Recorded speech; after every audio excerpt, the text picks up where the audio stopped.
All right, so welcome back to our weekly update. We're back here at the house once again. This week I had really hoped that we would be coming to you with tons of progress and lots to show. It's been a little slower than I had hoped. I just got finished doing a write-up about it, and it gave me some perspective. It's probably my fault. I really didn't set this project up with really tight constraints. I didn't really timeline it out real far in advance. I've just kind of been going and wanting to do things kind of how I wanted as I went. That's cost us some time and a little bit of delays. So this week we have been doing a few things. So before I walk you through a couple of others, let's just take a look back at what's happened and what's going on. Inside they're working on drywall, so let's take a look first at some of the drywall work that has gone on.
You can see behind me in the frame that there's another little project that's been going on here, and I don't know if you noticed, but the garage doors got really tall.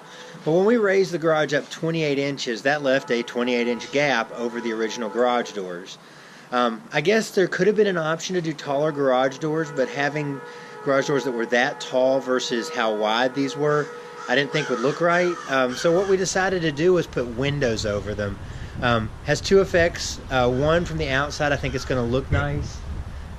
Two, from the inside, it's going to allow light into the garage even when the doors are shut, because there's no windows on the back or the other side of the garage. So I think it'll be a nice addition. So let's just flash over to a little footage of Dad working on that.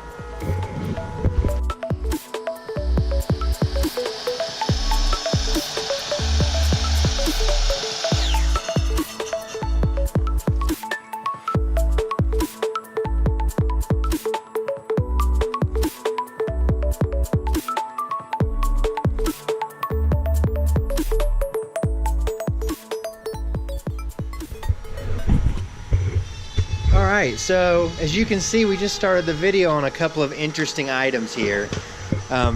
These were dug out of my attic, and if you read the write-up, I told a little bit about these. These are actually a couple of lanterns that came off of the Biltmore Hotel in Asheville, which I think is neat from an antique perspective. I'm not exactly sure how old they are, but they're old, and so that's a neat thing to incorporate.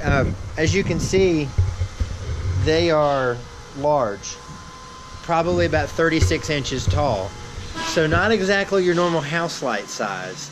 The story behind these is my pops ended up with these many years ago when they were remodeling or closing down the hotel, and he had hung on to them. They were special to him.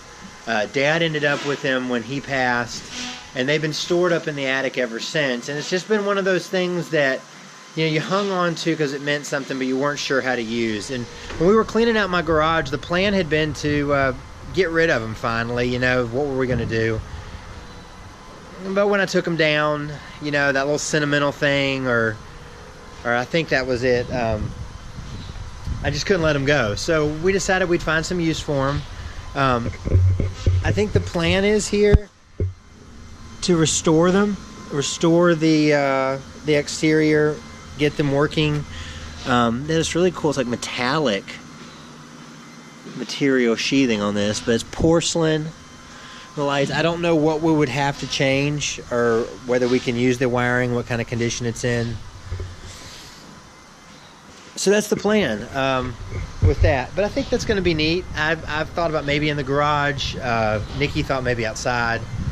So another way to kind of incorporate something that's a keepsake, a family keepsake. You know, this house, one thing about it is that, you know, my son represents a fourth generation here at Salisbury Street, and whether it's the house, you know, next door that my grandparents built or moved into when it was new in the late 40s, my mom was raised there. You know, my parents lived there for a few years, and I lived there for a couple of years. You know, to me, this being my first house that I built, and now raising my family here, you know, it's cool to incorporate family things here. And even though it's not something he made, it's something that meant something to him, and I don't have a lot of my pop's things. So anyway, some of the things going on here at the house, short update, not a lot going on. This week, hopefully things will pick up. It looks like we're going to be getting hit with the rain portion of Hurricane Irma this week, so I don't know how that will affect us on the outside. It's pretty chilly out here for September, to be honest. And but we'll keep making progress. I know the inside's going to be moving right along. These drywall guys will get done.